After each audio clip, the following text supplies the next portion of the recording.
Why is moral relativism a challenge for human rights? Imagine trying to agree on what is right or wrong when everyone has a different idea of morality. That is what moral relativism brings into the conversation about human rights.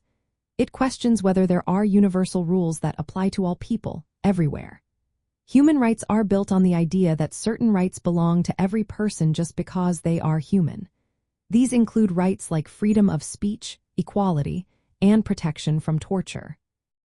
They are seen as inalienable and objective, meaning they should be true for everyone, no matter where they live or what their culture is. Moral relativism, however, argues that what is right or wrong depends on the society or individual judging it. It says that moral standards can change from one culture to another, and no single moral system is better or more correct than another.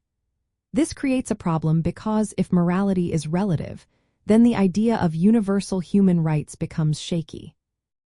For example, a practice considered a violation of human rights in one country might be accepted or even celebrated in another.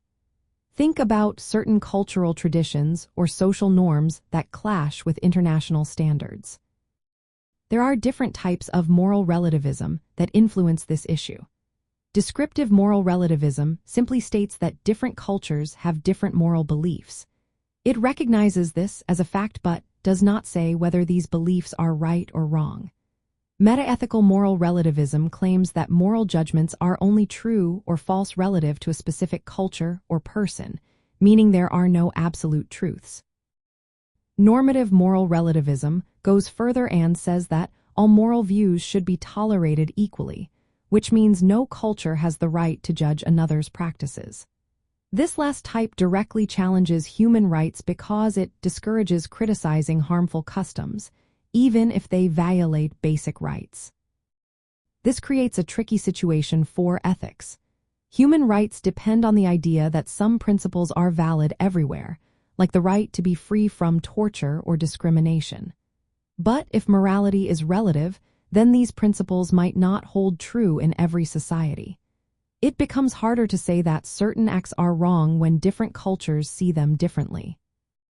Tolerance is important, but it can also lead to moral paralysis, where harmful practices are ignored because of respect for cultural differences. Another issue is progress. Human rights often involve the idea that societies can improve over time and become more just and fair. But if all moral systems are equally valid, then the idea of moral progress becomes questionable. It's difficult to argue that a society should change if every moral view is seen as just as good as another. Enforcing human rights internationally also becomes complicated. Laws and treaties depend on shared moral commitments.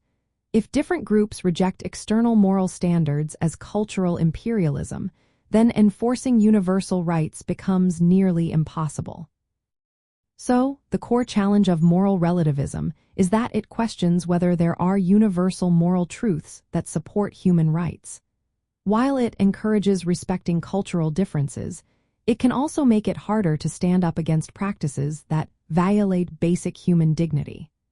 Balancing respect for diversity with the need to protect fundamental rights remains a key issue in global ethics.